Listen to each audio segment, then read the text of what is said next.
नमस्कार साथियों, online nursing classes में आपका स्वागत है। हम फंडामेंटल ऑफ नर्सिंग में कुछ इंपॉर्टेंट टॉपिक्स के बारे में डिस्कस कर रहे थे और लास्ट क्लास में अपन ने पोजीशंस देख रहे थे और पोजीशंस के कुछ पोजीशंस के बारे में आपने डिस्कस किया था। अब वो कुछ पोजीशंस के और डिस्कस करते हैं। देखो, पोजीशन से हर एग्जाम में क्वेश्चन मिलेगा, हर प्रकार के कॉम्पिटिटिव एग्जाम में क्वेश्चन मिलेगा। हम चलते हैं यहाँ पर, देखिए कुछ और पोजीशंस के बारे में डिस्कस करेंगे। जैसे आपने सुना नी चेस्ट पोजीशन। नी चेस्ट पोजीशन एक इंपॉर्टेंट पोजीशन है, बहुत सी बार एग्जाम में यहाँ से क्वेश्चन पूछा जाता है।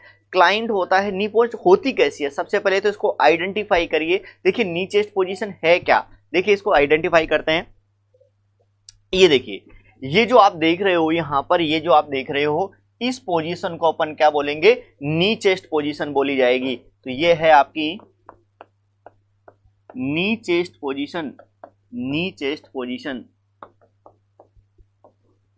नी चेस्ट पोजीशन। अब यहां पे आप देखेंगे नी चेस्ट पोजीशन में आपके पास तीन चार, एक तो क्लाइंट है, वो किसके ऊपर है, यहां देखिए यहां पे नी पे है।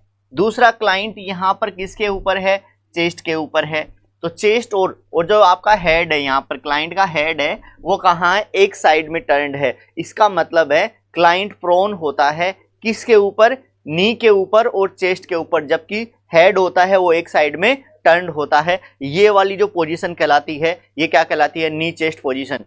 देखिए नी चेस्ट पोजीशन में आप क्या क्या प्रोसीजर कर सकते हैं, किसके लिए इंपॉर्टेंट है। लगभग कई बार क्या होता है, आपकी जो कोलन है, कोलन के अंदर अपन उसकी कोलोनोस्कोपी करते हैं, ठीक है, या सिग्मोइडोस्कोपी करते हैं। तो सिग्मोइडोस्कोपी करने के लिए सबसे बेस्ट, देखिए यहां पर अपन रेक्टल वाला जो पार्ट है, उस वाले पार्ट का अच्छे से विजुअलाइजेशन कर सकते हैं, अच्छे से एग्जामिनेशन कर सकते हैं। तो यहां पे आपने कहा सिग्मोइडोस्कोपी के लिए सबसे बेस्ट यूज जो किया जाता है किसका, नी चेस्ट पोजीशन का। नंबर एक सिग्मोइडोस्कोपी। दूसरा आपने कहा कई बार यहाँ कोड प्रोलैप्स की कंडीशन आ जाती है। कोड प्रोलैप्स का मतलब है बच्चे के ऊपर कोड बाहर आ जाना और बच्चे की गले पे क्या हो सकता है, यहाँ पर गले में आ सकती है। तो उसके ऊपर प्रेशर को रिलीव करने के लिए भी अपन कौन सी पोजीशन दे सकते हैं, नी चेस्ट पोजीशन दी जा सकती है।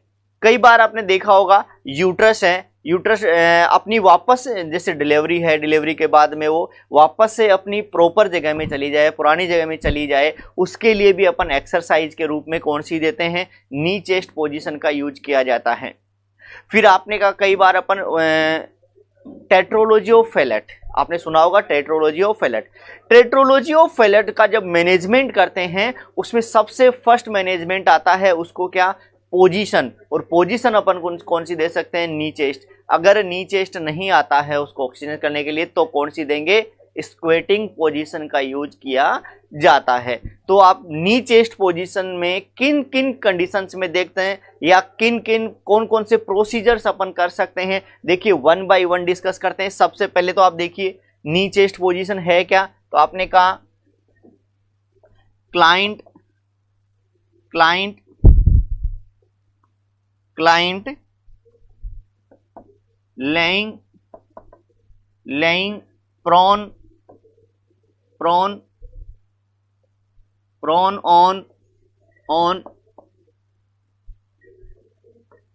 prone on knee and chest and head turned to one side, head एक साइड में टर्न्ड होगा।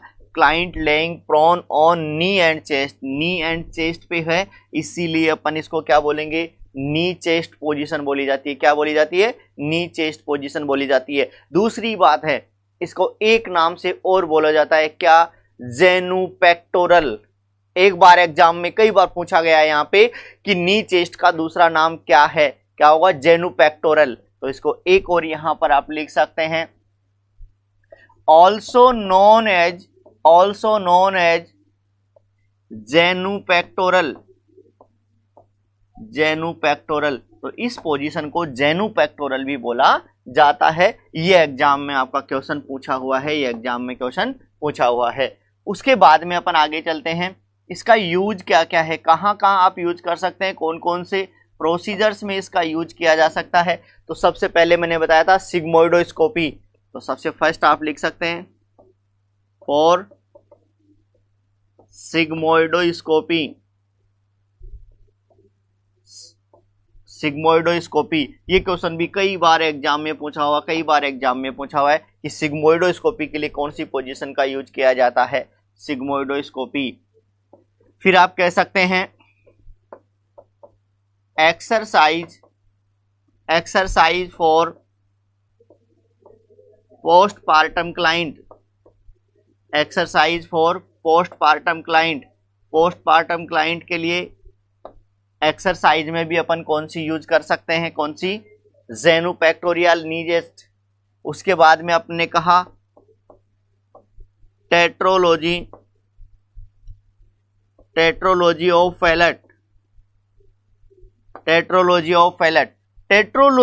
फैलेट। इसके अंदर देखिए एक बार एग्जाम में एक दो बार तो यही पूछा गया कि ये टेट्रोलॉजी ऑफ फैलेट के लिए कौन सी है, इसका मैनेजमेंट, और मैनेजमेंट में इसके क्या देते हैं, पोजीशन देते हैं, और पोजीशन में भी आप कौन सी देते हैं, नी चेस्ट। लेकिन एक बार यहाँ इसका नाम नहीं आया नी चेस्ट का, तो अपन स्क्वेटिंग पोजीशन भी दे सकते हैं। तो अल्टरनेटिव रूप से किसका यूज कर सकते हैं, अगर अल्टरनेटिव की बात आती है तो किसका यूज कर सकते हैं, स्क्वेटिंग पोजीशन का। अल्टरनेटिव रूप से किसका यूज कर सकते हैं, स्क्वेटिंग पोजीशन का। देखिए यहां पे फिर आपने कहा कोड प्रोलैप्स के लिए, किसके लिए, कोड प्रोलैप्स के लिए, फॉर कोड प्रोलैप्स के क्लाइंट के लिए। उसके बाद में आता है अगर कई बार यूट्रस रिट्रोवर्टेड यूट्रस होता है, क्या होता है, रिट्रोवर्टेड यूट्रस, उसके लिए भी अपन कौन सी लेते हैं, तो आपने कहा रिट्रोवर्टेड यूट्रस। तो ये आप किसका पर्पज होता है, क्या क्या अपन इसका यूज कर सकते हैं जनरली, तो आपने कहा टेट्रोलॉजी ऑफ फैलेट। इसको अच्छे से ध्यान रखना, ये क्वेश्चन पूछा गया है। अगर ऑप्शन में टेट्रोलॉजी ऑफ फैलेट नहीं आता है, टेट्रोलॉजी ऑफ फैलेट के लिए अगर नी चेस्ट पोजीशन नहीं आता है तो आप कौन सी कर सकते हैं, स्क्वेटिंग पोजीशन कर सकते हैं। आपने इसके अलावा एक कहा कौन सा, सिग्मोइडोस्कोपी वाला क्वेश्चन भी कई बार एग्जाम में पूछा गया है। थोड़ा सा ध्यान रखना कि सिग्मोइडोस्कोपी के लिए स्पेसिफिक कौन सी पोजीशन का यूज किया जाता है, कौन सी, नी चेस्ट पोजीशन का यूज किया जाता है। देखिए फर्दर आगे चलते हैं अपन। एक पोजीशन ये आ रही है, देखो ये क्या पोजीशन है, सबसे पहले आइडेंटिफाई करिए कौन सी पोजीशन है। देखिए इसमें क्लाइंट है, वो किसके ऊपर लेइंग है, किसके ऊपर सो रहा है। एक तो आपने देखा यहां पर नी के ऊपर, ये देखो यहाँ पे किस पे है, नी पे। दूसरा यहाँ देखिए ये वाला पार्ट यहाँ किस पे, एल्बो पे। तो इसको क्या बोलते हैं, नी एल्बो पोजीशन भी बोलते हैं। क्या बोलते हैं, नी एल्बो पोजीशन। देखिए नी एल्बो पोजीशन, तो नी एल्बो पोजीशन भी किसको बोला जाता है, नी एल्बो पोजीशन किसको बोला जाता है, एरा। यानी क्लाइंट लेइंग ऑन, प्रोन तो है, किस किस पे होगा, नी पे और इसके साथ में एल्बो पे, इसलिए इसका नाम क्या कर दिया, नी एल्बो। कई बुक्स में आपको मिलेगा नी एल्बो और नी चेस्ट को एक ही बता रखा है, लेकिन एक नी है, एक्चुअल में दोनों में क्या है, डिफरेंस है। तो इसको अपन ने कहा नी एल्बो पोजीशन। देखिए जनरली यहाँ एक और बात आती है, ये जो नी एल्बो है ये किसके लिए यूज कर सकते हैं, यहाँ पे आपने कहा ये वाला पार्ट है, यहाँ से जो लेमिना आते हैं, क्या लेमिना, उनके लिए अगर सर्जरी में तो लेमिनेक्टोमी, किसके लिए यूज कर सकते हैं, लेमिनेक्टोमी। तो इसका यूज अपन किसके लिए कर सकते हैं, लेमिनेक्टोमी। कई बार इसी को अपन क्या बोल सकते हैं, मुस्लिम प्रेयर पोजीशन भी कहा जा सकता है, ऑल्सो नोन एज मुस्लिम प्रेयर पोजीशन। तो लेमिनेक्टोमी अपन करते हैं, तो अपन ने कहा कौन सी पोजीशन देते हैं, नी एल्बो पोजीशन या मुस्लिम प्रेयर पोजीशन। ये कैसी होती है, ऐसी होती है। देखिए यहाँ से कई बार क्वेश्चन पूछा लिया जाता है कि लेमिनेक्टोमी करने के बाद में कैसी पोजीशन दी जाती है, क्या किया जाता है क्लाइंट को। देखिए हमेशा जब भी लेमिनेक्टोमी करते हैं क्लाइंट को स्ट्रेट बैक चेयर पे रखना चाहिए। किस पे? यानी ये जो आपकी बैक है वो क्या होनी चाहिए? स्ट्रेट होनी चाहिए। नंबर एक बात। नंबर दूसरी बात, कभी भी क्लाइंट को ऐसे मूव नहीं करना चाहिए। एक बार यहाँ पार्ट मूव कर दिया, दूसरा इसके बॉडी पार्ट मूव करेंगे तो कई बार यहाँ से क्या हो जाएगी? इंजरी हो सकती है। तो ऐसी कंडीशन में आप क्या कर सकते हैं? लॉग रोल कर सकते हैं क्लाइंट को। क्या? Log roll the client. तो लॉग रोल करना चाहिए। और साथ में लॉग रोल का क्या मतलब है? एक ही अलाइनमेंट में क्लाइंट को मूव कराना। लॉग रोल का सीधा सीधा मतलब क्या है? एक ही अलाइनमेंट में क्लाइंट को मूव कराना क्या कहलाता है? लॉग रोल कहलाता है। कई बार एक क्वेश्चन और पूछ लिया जाता है यहां से, लॉग रोल के लिए मिनिमम कितना आपको नर्सिंग ऑफिसर्स मान लीजिए या कितना रेस्क्यूअर की कितने लोगों की जरूरत पड़ेगी? ये कई बार। तो देखिए लॉग रोल के लिए कम से कम लॉग रोल, या मैं कह रहा हूं पूरी बॉडी को आप एक अलाइनमेंट में मूव करना चाहते हो तो एक तो आपके पास कहां रहेगा? जो सर्वाइकल कॉलर है उसको फिक्स करेगा, बाकी एक आपके बॉडी पे और एक आपके लेग पे। इसका मतलब मिनिमम कितने? 3 लोग। तो लॉग रोल के लिए आपको मिनिमम कितने लोग चाहिए? 3 लोग चाहिए। तो ये क्या कहलाएगा आपका? तो ये अपन कह सकते हैं लेमिनेक्टोमी के बाद में आप कौन सी? तो अपन कह सकते हैं क्लाइंट प्लेस कैसे? स्ट्रेट बैक चेयर पे। और दूसरी बात क्या करें? Log roll. और लॉग रोल के लिए कितने? मिनिमम 3 नर्सिंग ऑफिसर्स की जरूरत होती है। तो एक ये वाला क्वेश्चन। देखिए नेक्स्ट पोजीशन। ये जो आप पोजीशन देख रहे हो सबसे पहले आप आइडेंटिफाई करिए, क्योंकि यहां पर डायग्राम पूछे जाते हैं। आइडेंटिफाई आप देखिए कौन सी पोजीशन है। यहां पर क्लाइंट क्या है? सुपाइन में है, लेकिन उसका यहां पर जो थाई है और ये जो नी है, दोनों ही, ये जो थाई है यहां से ये 90 डिग्री पे, नी जो यहां है 90 डिग्री पे, ये भी 90 डिग्री पे, ये भी 90 डिग्री पे। और जो पैर हैं इसके, जो फुट हैं वो किस में है? यहाँ पर एक ये लगे हुए हैं। या कई बार आपने देखा होगा घोड़े पे अपन, हॉर्स पे अपन राइडिंग करते हैं तो वहां जब जहां पर पैर रख के अपन चढ़ते हैं वो क्या होती है? रकाब, जिसको क्या बोलते हैं? स्टीरप्स भी बोला जाता है। क्या बोला जाता है? स्टीरप्स। तो आपने कहा पैर, लेग्स होते हैं वो किस में होते हैं? स्टीरप्स में होते हैं। ये जो पोजीशन कहलाती है इसको कहते हैं लिथोटोमी पोजीशन। क्या कहेंगे? लिथोटोमी। तो देखिए लिथोटोमी क्या है?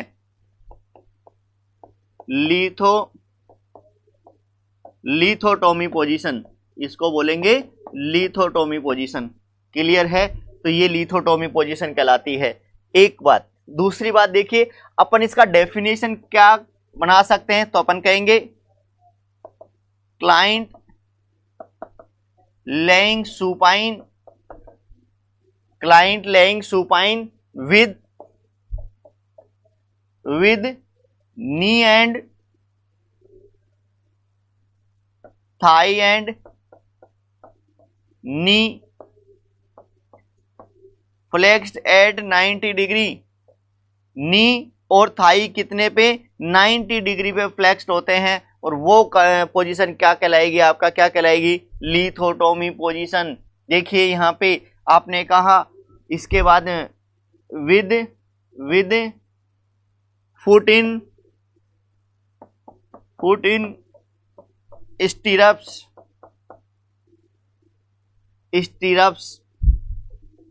Foot in stirrups. फुट किस में होंगे? स्टीरप्स में होंगे। तो आपने कहा client laying supine with knee and thigh flexed at 90 degree और फुट रकाब में होते हैं पैरों को। देखिए क्या एग्जामिनेशन कर सकते हैं आप लिथोटोमी में? तो आपको पता है रेक्टल और वेजाइनल एग्जामिनेशन, या मैं कह दूं गायनेकोलॉजिकल ट्रीटमेंट एंड सर्जरी के लिए कौन सा है? लिथोटोमी। नंबर एक बात। जेनाइटो यूरिनरी, जितने भी जेनाइटो यूरिनरी सर्जरीज और एग्जामिनेशन होते हैं वो भी अपन किसमें कर सकते हैं? लिथोटोमी में। तीसरी बात है, अगर अपने को नॉर्मल डिलीवरी या नॉर्मल डिलीवरी का प्रोसीजर करना है तो भी अपन कौन सी में करते हैं? लिथोटोमी में। तो नोट कर दीजिए। देखिए यहां पे यूजेज, देखिए यूजेज गायनेकोलॉजिकल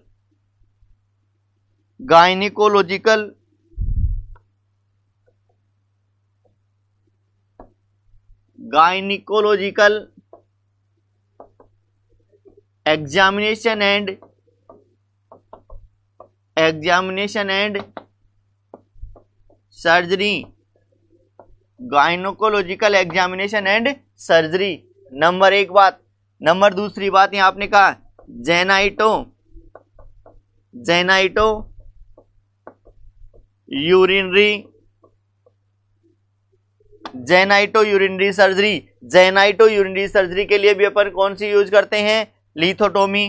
फिर आपने कहा नॉर्मल डिलीवरी, नॉर्मल जो डिलीवरी का प्रोसीजर है वो भी अपन किस में? लिथोटोमी पोजीशन में। तो आपने कहा गायनिकोलॉजिकल एग्जामिनेशन और सर्जरी, जेनाइटो यूरिनरी सर्जरी, और आपने कहा नॉर्मल डिलीवरी। ये किस में किया जा सकता है? आपका लिथोटोमी पोजीशन में किया जा सकता है। देखिए आगे, ये एक और इंपॉर्टेंट पोजीशन है, वेरी वेरी इंपॉर्टेंट। बहुत सी बार एक क्वेश्चन पूछा जाता है, कई बार एग्जाम में क्वेश्चन पूछा जाता है कि पेल्विक ऑर्गन्स की सर्जरी और एग्जामिनेशन किस पोजीशन में कर सकते हैं।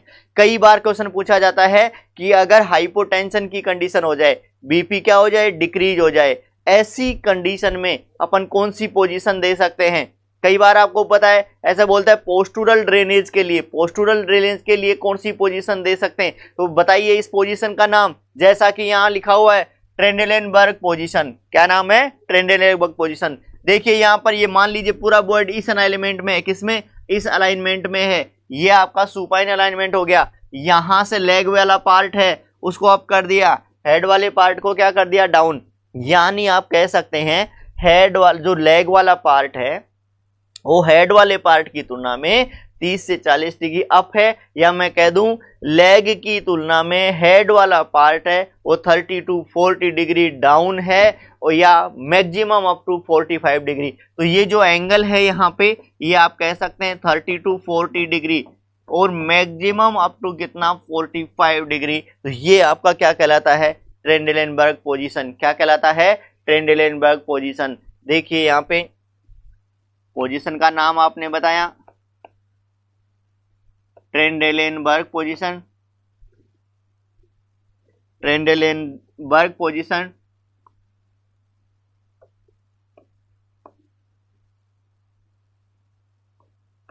ट्रेंडेलेनबर्ग पोजीशन, और इसके लिए आपने कहा client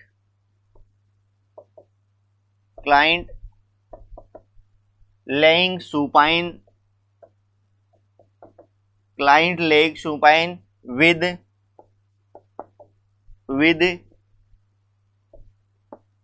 head 30 to 40 degree, head 30 to 40 degree lower than the feet की तुलना में जो हेड पार्ट है वो 30 से 40 डिग्री क्या है? डाउन है। और यही पोजीशन देखिए फाउलर पोजीशन में और ट्रेंडेलेनबर्ग पोजीशन में क्या डिफरेंस है? वैसे फाउलर में सिर्फ हेड और बेड को एलिवेट किया जाता है, जबकि ट्रेंडेलेनबर्ग और रिवर्स ट्रेंडेलेनबर्ग में क्या किया जाता है? पूरे बेड को या तो अप किया जाता है या डाउन किया जाता है। तो ये डायग्राम भी आप देख लेना, कई बार डायग्राम से रिलेटेड क्वेश्चन पूछा जाता है। अब यहाँ यूजेज देखिए, क्या क्या यूजेज हैं इसके? यूजेज अभी आपने बताया था, क्या यूज था? क्या क्या यूज बताया आपने? मैंने कहा पेल्विक ऑर्गन्स की सर्जरी और एग्जामिनेशन, तो आप कह सकते हैं एग्जामिनेशन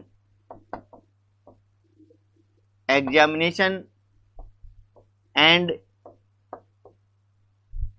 सर्जरीज ऑफ एग्जामिनेशन या सर्जरी ऑफ पेल्विक ऑर्गन्स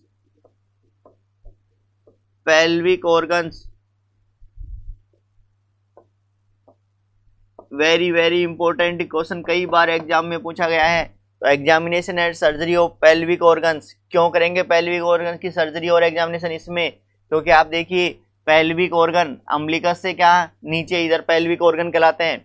देखिए थोड़ा सा यहाँ पे ये आपका अम्बिलिकस, यहाँ पर मान लीजिए इसके नीचे पेल्विक ऑर्गन। ऐसी पोजीशन देने से ये जो एब्डोमेन वाला है ऑर्गन्स है ये क्या ऊपर की तरफ आ जाएंगे एब्डोमेन। तो यहाँ वाला जो आपको है वो स्पेस अच्छे से मिल जाएगा एग्जामिनेशन करने के लिए। तो इसलिए अपन कौन सी पोजीशन, तो पेल्विक ऑर्गन्स का एग्जामिनेशन करने के लिए और सर्जरी के लिए इसका यूज किया जाता है। नेक्स्ट देखिए, पोस्टुरल ड्रेनेज को प्रमोट करने के लिए, टू प्रमोट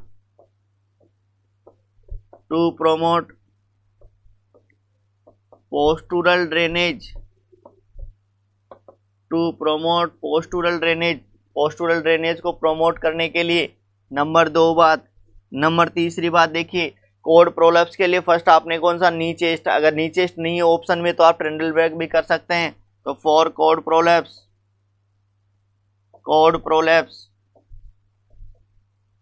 प्रोलैप्स के लिए। उसके बाद में आपने कहा हाइपोटेंशन की कंडीशन में या डिक्रीज बीपी का ट्रीटमेंट करने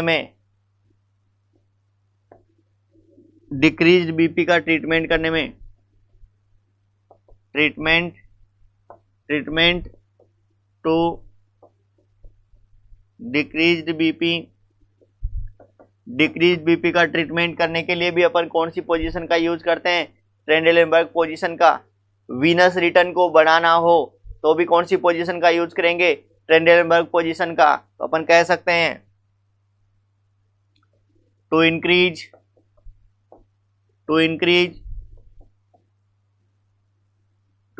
वीनस रिटर्न,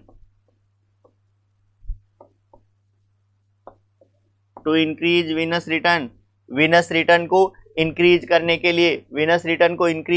लिए, जनरली किस पोजीशन का यूज किया जाता है, ट्रेंडलबर्ग पोजीशन का। तो आपने कहा क्या क्या अपन यूज कर सकते हैं ट्रेंडलबर्ग पोजीशन का, क्लियर है। नेक्स्ट देखते हैं इसका रिवर्स ट्रेंडलबर्ग पोजीशन क्या होता है। देखिए इसका रिवर्स का मतलब जस्ट ऑपोजिट है, ये आती है आपकी रिवर्स ट्रेंडलबर्ग पोजीशन। ये जो पोजीशन है इसको क्या बोलेंगे, रिवर्स ट्रेंडल। देखो इसके जस्ट ऑपोजिट है उसमें क्या था, हेड पार्ट था वो डाउन था, लेग क्या था, अप था। इसमें क्या, हेड को अप कर दिया और लेग पार्ट को क्या कर दिया, डाउन कर दिया। इसमें भी जो ये एंगल होता है, ये एंगल है बेड का, ये लगभग 30 to 40 डिग्री, कितना 32, मैक्सिमम अप टू 45 डिग्री। और इसको क्या बोलते हैं, रिवर्स ट्रेंडलबर्ग पोजीशन। क्या बोलते हैं, reverse Trendelenburg position. Reverse Trendelenburg position, reverse Trendelenburg position, clear है। अब इसका जनरली यूज क्या किया जाता है, देखिए एक नाम सुना होगा आपने, गैस्ट्रोइसोफेजियल रिफ्लेक्स डिजीज। यानी उसमें क्या होता है, उसमें जो भी खाया है, जो भी कंटेंट है वो क्या हो जाएंगे, वोमिटिंग हो जाता है। ऐसी कंडीशन में क्यों, कई बार एब्डोमिनल मसल्स अपन कॉन्ट्रैक्शन करने के लिए, तो एब्डोमिनल मसल्स को रिलैक्स करने के लिए और स्ट्रेट करने के लिए अपन कौन सी दे सकते हैं, रिवर्स ट्रेंडलबर्ग पोजीशन। तो इसका यूज जनरली अपन किस में कर सकते हैं, GERD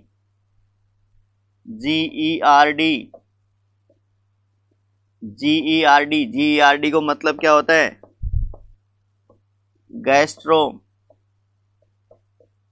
oesophageal reflex disease, gastro-oesophageal reflex disease. तो गैस्ट्रोइसोफेजियल रिफ्लेक्स डिजीज के लिए कौन सी देते हैं, रिवर्स ट्रेंडलबर्ग पोजीशन का यूज भी किया जाता है, क्लियर है। देखते आगे नेक्स्ट, देखिए यहां पे ये आपका, ये देखिए यहां पर आइडेंटिफाई करिए ये कौन सी पोजीशन है। देखिए यहां पर क्या किया गया है, नेक को क्या कर रहे हैं, हाइपरटेंशन क्या कर रहे हैं, नेक का हाइपरटेंशन किया। क्यों किया है, देखो ये जो आपका यहां पर होता है एक्सटर्नल एंगल, कौन सा होता है, एक्सटर्नल एंगल, और ये जो आपका है वो एक्सटर्नल मीटस जिसको अपन बोलते हैं। तो देख लिए एक्सटर्नल ऑडिटरी मीटस और ये जो एक्सटर्नल एंगल है, ये दोनों किसमें, अलाइनमेंट में करने के लिए, ये वाली पोजीशन प्रोवाइड की जाती है। यानी नेक का क्या होता है, हेड का हाइपरटेंशन है, हाइपरटेंशन ऑफ हेड। अब इसका यूज क्या है, देखिए ऐसा करने से आप जब इस क्लाइंट को एंडोट्रेकियल इंटूबेशन करते हैं, एंडोट्रेकियल इंटूबेशन का मतलब एक ट्यूब है जो माउथ के थ्रू कहाँ जाएगी, आपकी ट्रेकिया में जाएगी, तो उसके लिए आपके जो लैरिंग्स हैं वो अच्छे से विजुअलाइज हो जाते हैं। तो आपको अब हमेशा ध्यान रखना इंटूबेशन के लिए ये आपका जो क्या है, एक्सटर्नल ऑडिटरी मीटस और एक्सटर्नल एंगल दोनों किस में होनी चाहिए, अलाइनमेंट में। इसको बोलते हैं स्निफिंग पोजीशन। यही पोजीशन का नाम क्या है, इसका नाम क्या है, स्निफिंग पोजीशन। स्निफिंग पोजीशन देखिए यहाँ पे स्निफिंग पोजीशन। स्निफिंग पोजीशन का मतलब क्या हुआ, hyper extension of hyper extension of neck. इसका क्या मतलब है, हाइपर एक्सटेंशन ऑफ नेक। तो इसका hyper extension of neck clear है। अब इसके बाद में देखिए यहाँ पर हाइपर एक्सटेंशन ऑफ नेक के आगे देखिए यहाँ पर जनरली किस में यूज किया जाता है इस पोजीशन का, ये क्वेश्चन कई बार मैंने कहा एंडोट्रेकियल इंटूबेशन के लिए। किसके लिए, एंडोट्रेकियल इंटूबेशन। तो लिख दीजिए यहाँ पर एंडोट्रेकियल इंटूबेशन। एंडोट्रेकियल इंटूबेशन के लिए इसका यूज किया जाता है। कई बार अपन बोलते हैं ट्रेकियोस्टोमी करते हैं, तो ट्रेकियोस्टोमी भी किस में की जाती है, ट्रेकियोस्टोमी इसी में की जाती है। ट्रेकियोस्टोमी में लिए भी यूज किए जा सकते हैं। ट्रेकियोस्टोमी के लिए भी इसका यूज कर सकते हैं।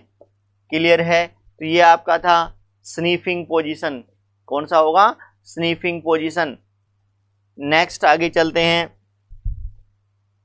ये देखिए ये क्या है, इसको क्या बोलते हैं, वाल्चर्स पोजीशन। क्या बोलते हैं, वाल्चर्स पोजीशन। देखिए इसको वाल्चर्स पोजीशन आइडेंटिफाई करना सीखिए। कई बार यहां पर सिर्फ और सिर्फ डायग्राम का नाम पूछा जाता है। इसको बोलते हैं वाल्चर्स पोजीशन। वाल्चर्स पोजीशन। देखिए इस वाल्चर्स पोजीशन का क्या यूज हो सकता है। देखिए यहाँ पर क्लाइंट को यहाँ तक के लिए, बटक्स तक के लिए कौन सा दिया गया है, सुपाइन पोजीशन।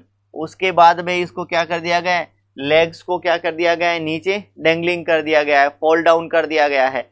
ऐसा करने से क्या होगा, यहाँ देखो एक तो अपन किस में दे सकते हैं, ये देखो उल्टा, तो यहाँ ब्रीच प्रेजेंटेशन में दिया जाता है। दूसरा यहाँ पर ये जो आपका पेरिनियम है, पेरिनियम को रिलैक्स करने के लिए भी ये दे सकते हैं। तीसरा है यहाँ पर अगर अपन फोर्सेप डिलीवरी करना चाहते हैं, कौन सी करना चाहते हैं, फोर्सेप डिलीवरी करना चाहें, तो उसके लिए भी अपन कौन सी पोजीशन दे सकते हैं, वॉल्चर पोजीशन दे सकते हैं। तो फोर्सेप डिलीवरी के लिए तो देखिए इसका मतलब क्या है यहाँ पर, तो वॉल्चर्स पोजीशन का मतलब है क्लाइंट लेइंग सुपाइन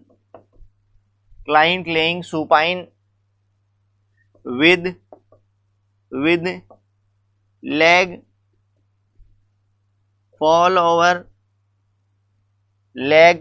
over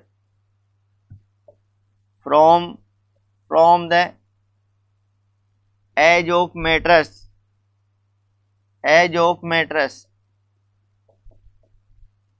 देखिए लेग्स को यहाँ आपने किया डाउन कर दिया, fall over from the edge of mattress, वहां से आपने डाउन कर दिया। तो क्लाइंट सुपाइन लाइंग, एक क्लाइंट लेइंग सुपाइन के साथ में इसके लेग्स को क्या कर दिया, डेंगलिंग कर दिया गया। लेग्स को क्या कर दिया, डेंगलिंग कर दिया गया, नीचे लटका दिया गया। ये पोजीशन क्या कहलाती है, वॉल्चर्स पोजीशन। क्या कहलाती है, वॉल्चर्स पोजीशन। देखिए इसका यूज क्या क्या है, क्या क्या यूज अपन कर सकते हैं।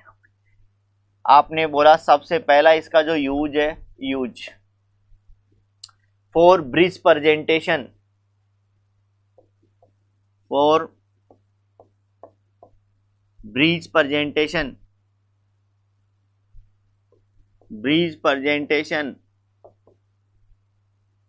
नंबर एक बात फॉर ब्रीच प्रेजेंटेशन। नंबर दूसरी बात यहाँ क्या होगी ब्रीच प्रेजेंटेशन के लिए, टू रिलैक्स पेरिनियम को रिलैक्स करने के लिए। तीसरी जो यहाँ पे है, तीसरा किसके लिए आपने कहा, फोर्सेप डिलीवरी के लिए। तो यहाँ पर ने कहा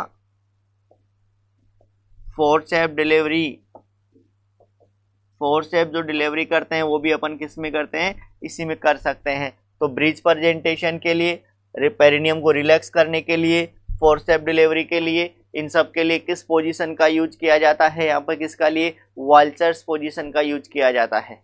क्लियर है? नेक्स्ट अपन चलते हैं नेक्स्ट पोजीशन में। ये देखिए, इसको आप थोड़ा आइडेंटिफाई करिए, ये क्या है? देखिए यहाँ पर आप देख पा रहे हैं, सबसे पहले तो देख के आपको पता होना चाहिए कि ये कौन सी पोजीशन है, क्योंकि यहाँ से कई बार सिर्फ पोजीशन का डायग्राम डालता और पूछा जा सकता है। यहाँ पे आप देख रहे हैं क्लाइंट है वो प्रोन पोजीशन में है। किस में है? Prone position. प्रोन का मतलब है पेट के बल लेटना, सुपाइन का मतलब है आपकी पीठ के बल लेटना। तो यहाँ पर आपने बोला प्रोन पोजीशन में, हेड क्या है? एक साइड में है। इसके अलावा देखना ये जो वाला पार्ट है इसका, यहाँ वाला, इसकी तुलना में जो या आपका हेड वाला पार्ट और लेग वाला पार्ट दोनों क्या है? डाउन है। तो हिप वाला पार्ट तो क्या है? ऊपर है, जबकि हेड और लेग वाला पार्ट क्या है? डाउन है। इसका मतलब है यहाँ पर अपन क्या देना चाहते हैं ऐसी पोजीशन? इस हिप वाले पार्ट को आपको ऊपर करना था। अरे जैक का मतलब क्या होता है? किसी भी पार्ट को सहारा लगा के ऊपर उठाना, वो क्या कहलाता है? जैक कहलाता है। ऐसे ही आपने भी क्या किया, यहाँ से अपन ने इस वाले पार्ट को प्रॉपर विजुअलाइज करना था, इसलिए कौन सी पोजीशन? इसको बोलते हैं जैक नाइफ। इसका एक और नाम है क्रॉस केज पोजीशन। देखिए इसका नाम आपने बोला जैक नाइफ पोजीशन, या फिर इसको एक और नाम आपने बोला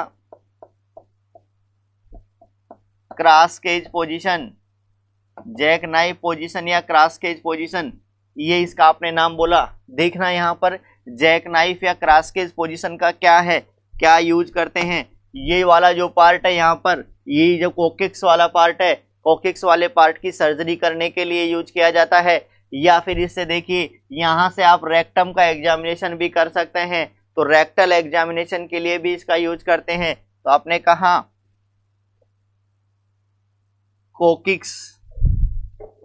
कोकिक्स सर्जरी के लिए इसका यूज किया जाता है, कोकिक्स सर्जरी के लिए। और दूसरा यहाँ आपने कहा रेक्टल एग्जामिनेशन भी कर सकते हैं, इससे क्या कर सकते हैं? Rectal examination. तो कोकिक्स सर्जरी और रेक्टल एग्जामिनेशन के लिए इसका यूज किया जा सकता है। कोकिक्स सर्जरी और रेक्टल एग्जामिनेशन के लिए अपन किसका यूज कर सकते हैं? जैक नाइफ पोजीशन, या फिर आपने कहा क्रॉस केज पोजीशन का। क्लियर है? देखिए थोड़ा नेक्स्ट आगे चलते हैं। ये आप देख रहे हो, ये कौन सी पोजीशन है? ये जो आप देख रहे हैं ये कौन सी पोजीशन है? इसको बोलते हैं स्क्वेटिंग पोजीशन। आइडेंटिफाई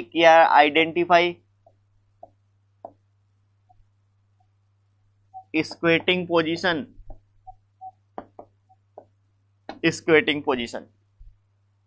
क्लियर है?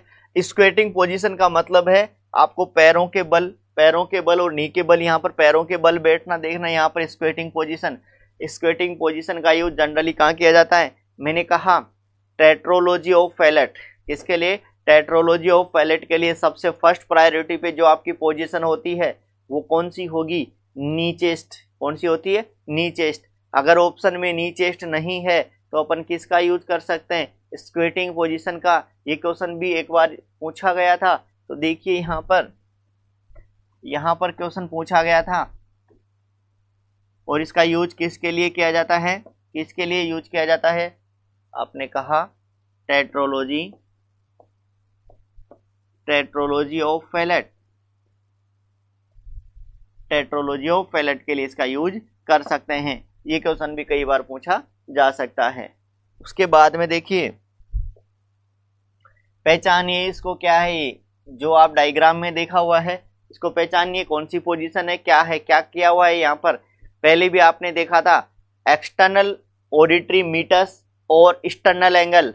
External auditory meatus and external angle दोनों को अलाइनमेंट में करना। दोनों को अलाइनमेंट में करने से क्या फर्क पड़ता है? आपने कहा दोनों को अलाइनमेंट करने से आपके जो ट्रेकिया वाला रास्ता है वो प्रॉपर ओपन हो जाता है। इसका मतलब है जो लैरिंग्स हैं वो अच्छे से विजुअलाइज हो जाएंगे, और लैरिंग्स विजुअलाइज होने का मतलब है इंटुबेशन अच्छे से हो सकता है। ये जो आपने देखा है, यानी कि ऑब्सेक्लाइंट के अंदर आपने पिल्लो लगा के उसको हेड को और इसको अलाइनमेंट किया है, इसको बोलते हैं रैंप पोजिशनर। क्या बोलते हैं? रैंप न्यू पोजिशनर सिस्टम है। देखिए रैंप पोजीशन बोलते हैं इसको, ramp position system, ramp position system बोलते हैं इसको। रैंप पोजीशन क्या है? रैंप का मतलब, रैंप का मतलब होता है रैपिड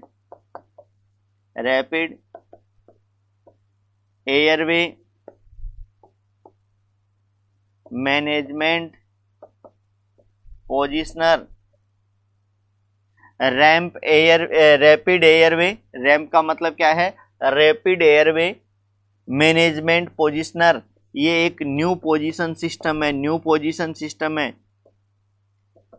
न्यू पोजीशन सिस्टम है। इस न्यू पोजीशन सिस्टम का यूज किसके लिए किया जाता है? किसके लिए किया जाता है? आपने कहा एंडोट्रेकियल ट्यूब इंटूबेशन के लिए। इसका जनरली यूज किसके लिए किया जाता है? एंडोट्रेकियल ट्यूब इंटूबेशन, एंडोट्रेकियल ट्यूब इंटूबेशन के लिए किसका यूज किया जाता है? किसका यूज किया जाता है? आपका जनरली किसका यूज किया जाता है? रैंप पोजिशनर का। वो भी किस में? इन ऑब्सेक्लाइंट,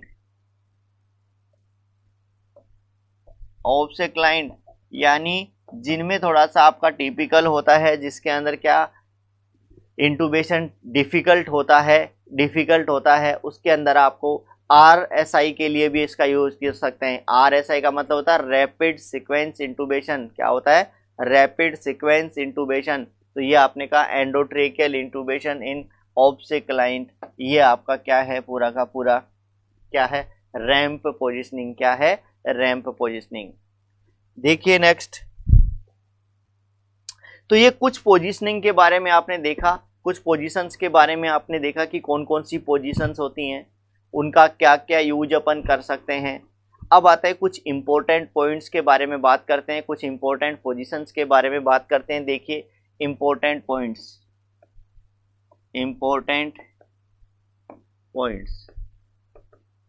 कुछ इंपॉर्टेंट पॉइंट्स की अपन बात करेंगे।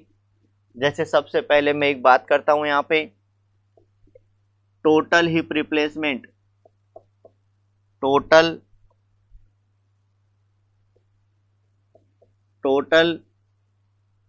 Hip replacement, total hip replacement. देखिए टोटल हिप रिप्लेसमेंट के अंदर कौन सी पोजीशन दे सकते हैं? यहां देखिए आपने कहा टोटल हिप रिप्लेसमेंट, पूरा का पूरा हिप को रिप्लेस किया। नॉर्मली जो पोजीशन होती है आपकी, देखो सुपाइन होती है, साथ में दोनों ही जो लेग्स होते हैं उनके बीच में स्पेस होता है, यानी लेग क्या होते हैं? एब्डक्ट होते हैं। ये तो नॉर्मल बात है। अगर आप लेग्स को एक साथ कर दोगे, एक साथ का मतलब जुड़ना, यानी एडक्शन, दूर जाना मतलब एबडक्शन। क्लियर है? अगर अपन हेड जो आपके लेग्स हैं उनका रोटेशन करें, इंटरनल और एक्सटर्नल, जैसे आप रोटेशन करोगे एसिटाबुलम यहाँ से क्या हो जाएगा? इसकी पोजीशन चेंज हो जाएगी, तो ये प्रॉपर नहीं होगा। तो एक बात ध्यान रखना, जब भी टोटल हिप रिप्लेसमेंट करते हैं तो ना तो एक्सटर्नल रोटेशन करेंगे और ना ही एक्सट्रीम रोटेशन करेंगे और ना ही एक्सट्रीम इंटरनल रोटेशन करेंगे। क्लियर है? No extreme internal and external rotation. एक साथ अगर लाओगे तो इधर से एसिटाबुलम क्या आ जाएंगे? बाहर आ जाएंगे। इसका मतलब दोनों को एडक्शन नहीं करना है। तो पोजीशन कैसे दे सकते हैं? पोजीशन दी जा सकती है supine with leg abduct, supine with leg abduct normally. इसके अलावा अपन एक और बात करते हैं, अवॉइड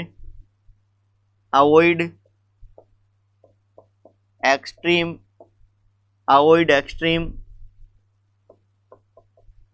एक्सटर्नल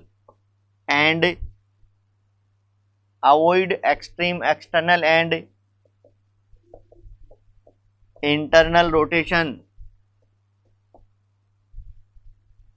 देखिए अवॉइड एक्सट्रीम एक्सटर्नल और इंटरनल, यानी एक्सटर्नल और इंटरनल रोटेशन है लेग का, वो भी नहीं करना। तीसरी क्या बात आती है यहाँ पर, avoid.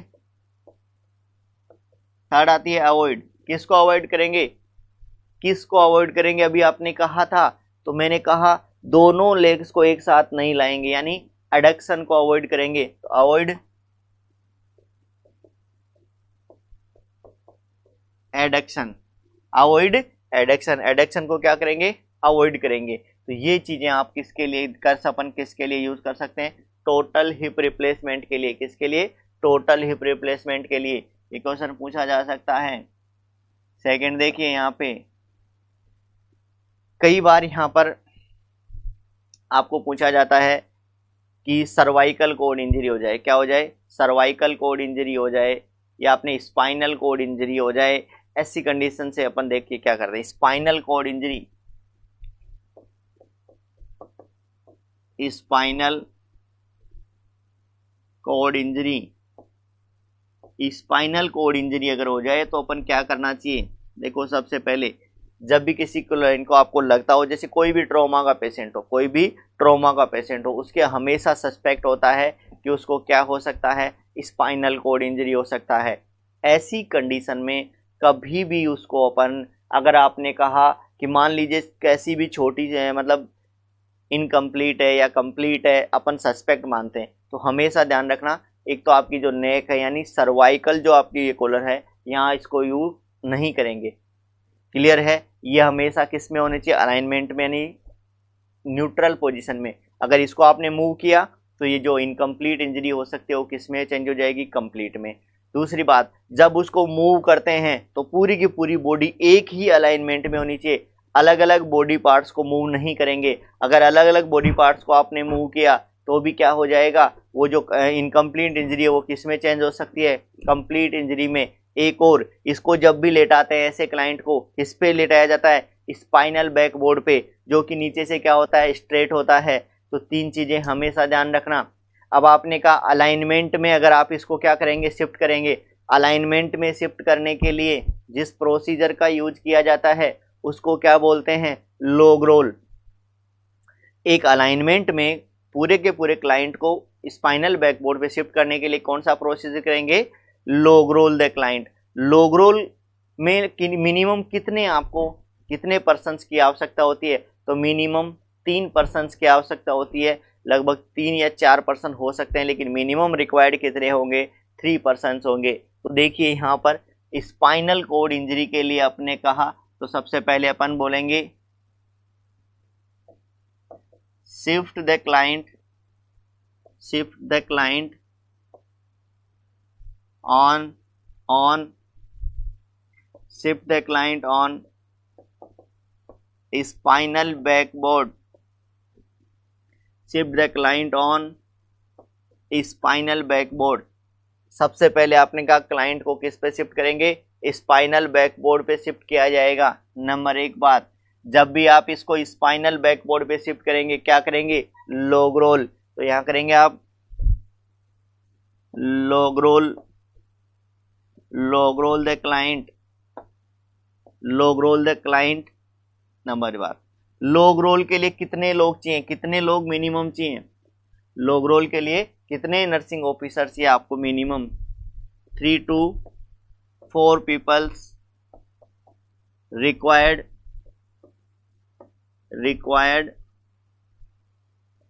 For log roll, 3 to 4 peoples required for log roll. देखिए यहाँ पर मिनिमम अगर आपको पूछा जाए कि मिनिमम कितने पर्सन चाहिए, 3 लोग आपको इसके लिए क्या चाहिए, मिनिमम चाहिए। तो आपने सबसे पहले कहा स्पाइनल बैकबोर्ड पे, दूसरा आपने कहा लॉग रोल द क्लाइंट, तीसरा सर्वाइकल कॉलर, क्या करेंगे, सर्वाइकल कॉलर अप्लाइड करेंगे। तो अपन कहेंगे अप्लाई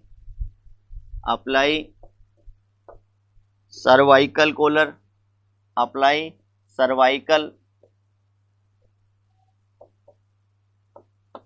सर्वाइकल कॉलर। इसके लिए क्या करेंगे, सर्वाइकल कॉलर भी अप्लाई करेंगे। तो ये 3 चीजें यहाँ पर ध्यान रखना, 3 चीजें यहाँ पे ध्यान रखना। क्लियर है। थर्ड यार देखना, एपिस्टैक्सिस, एपिस्टैक्सिस, एपिस्टैक्सिस का मतलब क्या होता है? Bleeding from nose, bleeding from nose, nose से ब्लीडिंग होना। देखिए नोज से जब ब्लीडिंग होती है सबसे ज्यादा अगर गलत पोजीशन किसी में दी जाती है तो वो क्या है? एपिस्टैक्सिस में। ज्यादातर आपने देखा होगा अपन लोग मानते हैं कि जैसे ही नाक से या नोज से क्या हो रहा है? ब्लीडिंग हो रहा है, तो उसको क्या कर देते हैं? ऊपर कर देते हैं, हाइपर एक्सटेंशन ऑफ नेक कर देते हैं, ऐसा करके पोजीशन देते हैं या उसको सुला देते हैं। ऐसी कंडीशन में क्या होगा? जो ब्लीडिंग होगा वो नोज के थ्रू ऊपर आते हैं, माउथ से कहाँ जा सकता है? ट्रेकिया में जा सकता है और क्लाइंट एस्पिरेशन करके क्या हो सकता है? डेथ हो सकता है। तो कभी भी ध्यान रखना, अगर नोज से ब्लीडिंग हो रही है तो उसको अपन कौन सी? हाइपर एक्सटेंशन ऑफ नेक ऐसा नहीं देंगे, उसको सीटिंग पोजीशन देंगे, साथ में थोड़ा सा लीन फॉरवर्ड कर देंगे जिससे कि आपका जो पूरा ब्लीडिंग है वो कहाँ चला जाए? फर गिर जाए। तो अपन कह सकते हैं एपिस्टैक्सिस के लिए कौन सी पोजीशन देंगे? Sitting with, sitting with lean forward, sitting with lean forward. कौन सी पोजीशन दी जाएगी? Sitting with lean forward. देखिए कुछ और पोजीशंस क्या आपने कहा? कैटेरेक्ट का अगर क्या किया जाए, कैटेरेक्ट की अगर सर्जरी की जाए, कैटेरेक्ट की सर्जरी की जाए, कैटेरेक्ट की सर्जरी की जाए, तो कैटेरेक्ट की जब भी सर्जरी करते हैं तो ऐसी कंडीशन में अपन कौन सी? या तो सेम फॉउलर देंगे क्योंकि उसके ऊपर क्या नहीं पड़े, थोड़ा सा एडिमा जैसी कंडीशन ना हो, या फिर नॉन ऑपरेटिव साइड दे दें। तो आपने कहा सेमी फाउलर, सेमी फाउलर या non operative, non operative side, non operative side, semi Fowler या नॉन ऑपरेटिव साइड कैटेरेक्ट के लिए। अगर आपको बोला जाए कि अगर मान लीजिए रेटिनल डिटैचमेंट, रेटिनल डिटैचमेंट हो जाए, रेटिनल डिटैचमेंट हो जाए, तो उसके लिए अपन क्या करेंगे? देखो जब भी रेटिनल डिटैचमेंट होता है तो क्या करते हैं? आई पैचिंग करते हैं, किसके साथ में? बेड रेस्ट के साथ में। तो अपन कह सकते हैं bed rest with eye patching, bed rest with eye patching. Clear है? उसके बाद में कुछ और एग्जाम्पल पे अपन चलते हैं, जैसे माइलोग्राम। माइलोग्राम क्या होता है? एक स्पाइनल का एक्सरे होता है, x-ray of spinal cord, x-ray of spinal cord. और स्पाइनल कॉर्ड के एक्सरे के लिए अपन कई बार क्या होते हैं? डाइज का यूज करते हैं। वो डाइज या तो ऑयल सोल्यूबल हो सकती है या फिर वो कैसी? Water soluble. जब डाइज ऑयल सोल्यूबल होती है तो उसको मूव कराने के लिए सुपाइन पोजीशन देते हैं। देखिए ऑयल सोल्यूबल अगर डाई लेते हैं, ऑयल सोल्यूबल, ऑयल सोल्यूबल, तो कौन सी देंगे इसको? सुपाइन। ऑयल सोल्यूबल के लिए कौन सी देंगे? सुपाइन। जबकि यहाँ पे अगर आपको बोला जाए कैसी? वाटर सोल्यूबल है, वाटर सोल्यूबल, वाटर सोल्यूबल के लिए अपन क्या करते हैं? Head of bed, head of bed elevated up to 30 to 60 degree, head of bed elevated up to 30 to 60 degree. तो आपने कहा माइलोग्राम के लिए कौन सी पोजीशन ले सकते हैं? उसके बाद में आपने कहा देखिए एक और इम्पोर्टेंट एग्जांपल है सीवीपी। सीवीपी को आपने बोला सेंट्रल वीनस प्रेशर, इसको क्या बोलेंगे? Central Venus pressure. सीवीपी के लिए कौन सी पोजीशन दी जाती है सेंट्रल वीनस प्रेशर मेजर करने के लिए? देखिए जनरली अपन कौन सी पोजीशन देते हैं ये हमेशा ध्यान रखना। CVP central Venus pressure normal value कितना होता है? 3 to 8 mm ऑफ एचजी। यहाँ देखिए हेड और बेड एलिवेट करते हैं कहाँ पर, अप टू 40 डिग्री। तो यहाँ पर जो अपन जनरली पोजीशन देते हैं फाउलर पोजीशन, और वो भी कितना, 45 डिग्री पे। फाउलर पोजीशन वो भी कितने पे, 45 डिग्री पे। इसमें एक बात बोली जाती है, जो 0 पॉइंट आपका होता है वो कहाँ होता है, तो अपन कह सकते हैं 0 पॉइंट, क्योंकि वहां पर एनवायरमेंटल और ये प्रेशर दोनों क्या हो जाते हैं, इक्वल हो जाते हैं। तो 0 point should be at right atrium. Generally जो 0 पॉइंट होता है वो कहाँ होता है, राइट एट्रियम। और राइट एट्रियम भी कहाँ पर, फोर्थ इंटरकोस्टल स्पेस। कहाँ पे, फोर्थ इंटरकोस्टल स्पेस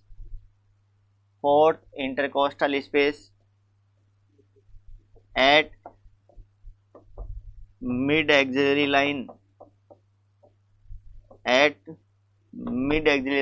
तो आपने कहा 0 point should be at right atrium, यानी फोर्थ इंटरकोस्टल स्पेस, वो भी कहाँ पे, एट मिड एक्सिलरी लाइन पे। ये आपका, आपने कहा कौन सी position, CVP central venous pressure कहाँ से किया जाता है। ये क्वेश्चन कई बार, वेरी इंपॉर्टेंट, कई बार ये क्वेश्चन पूछा गया है, कई बार ये क्वेश्चन पूछा जाता है। तो थोड़ा सा ध्यान रखना। कुछ और एग्जाम्पल, जैसे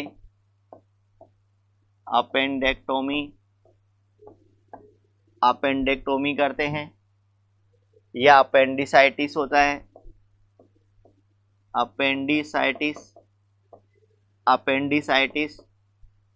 अपेंडेक्टोमी या अपेंडिसाइटिस, ऐसी कंडीशन में कौन सी देते हैं,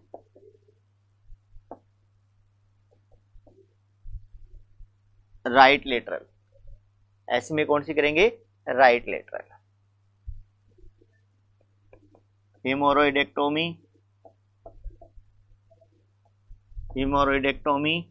अगर हीमोरॉइडेक्टोमी करेंगे तो इसको कौन सी पोजीशन देते हैं, lateral position,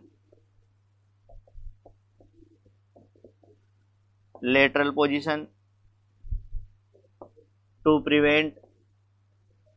prevent pain oblique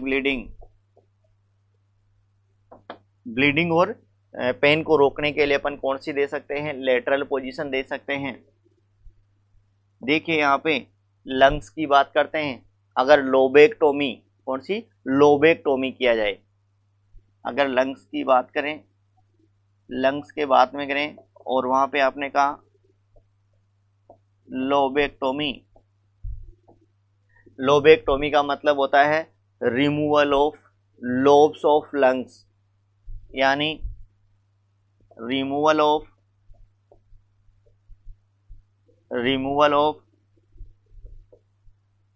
lobe of lung का कोई भी लोब को अगर आप रिमूव कर दिया जाए तो कौन सी पोजीशन देंगे। देखिए एक बात हमेशा ध्यान रखना, जब भी ऐसे कोई पोजीशन आती है, लंग्स में आपने एक लोब को रिमूव कर दिया, और अगर अपन ने अफेक्टेड साइड दे दिया और एक आपने नॉन अफेक्टिव, अगर ऐसी कंडीशन में मान लीजिए नॉन अफेक्टिव साइड दिया, तो जो दूसरा वाला लंग्स का लोब है वो भी क्या हो जाएगा, पूरा एक्सपेंशन नहीं होगा, और ये वाला तो आपने लोबेक्टोमी की है, तो दोनों में क्या हो जाएगा, एब्नॉर्मलिटी। जब भी लोबेक्टोमी या लंग्स से कोई भी लोब या रिमूव किया जाता है तो अपन कौन सी देते हैं, अफेक्टेड साइड या ऑपरेटिव साइड ही दी जाती है, जिससे दूसरा वाला जो लंग्स है वो अच्छे से एक्सपेंशन कर सके। इसलिए हमेशा कहा आपने पोजीशन ऑन अफेक्टेड साइड,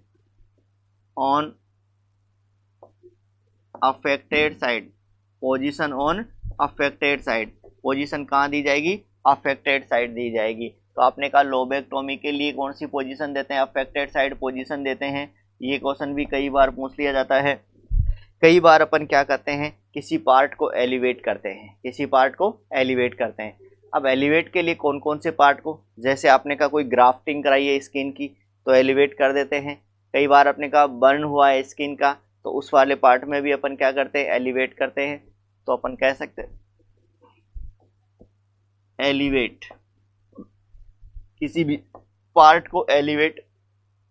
तो कौन कौन सी कंडीशंस में आप एलिवेट कर सकते हैं? देखिए यहाँ पर अगर किसी पार्ट का ग्राफ्टिंग किया जाए, किसी पार्ट का ग्राफ्टिंग किया जाए, किसी पार्ट का क्या हो जाए, बर्न हो जाए, या आपने कहा थ्रोम्बोफ्लेबाइटिस,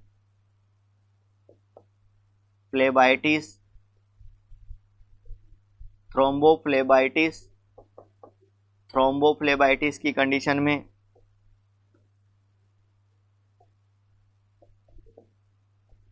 थ्रोम्बोफ्लेबाइटिस की कंडीशन में वेरिकोज वेन,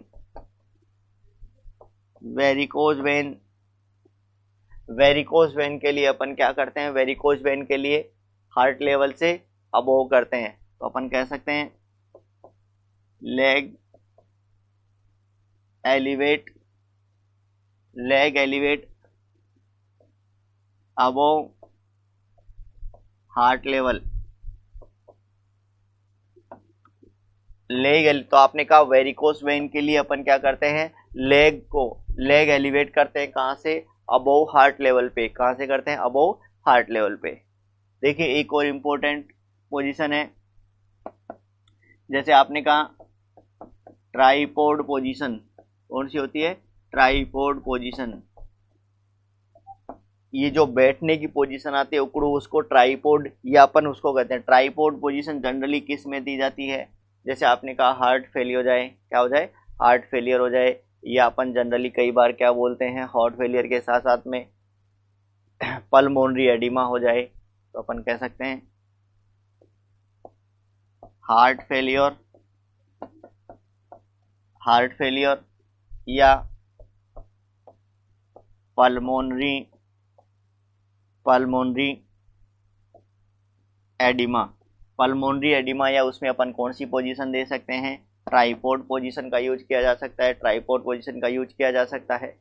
फिर आपने कहा कई बार आपने एक कंडीशन पढ़ी होगी air embolism, air embolism, air embolism.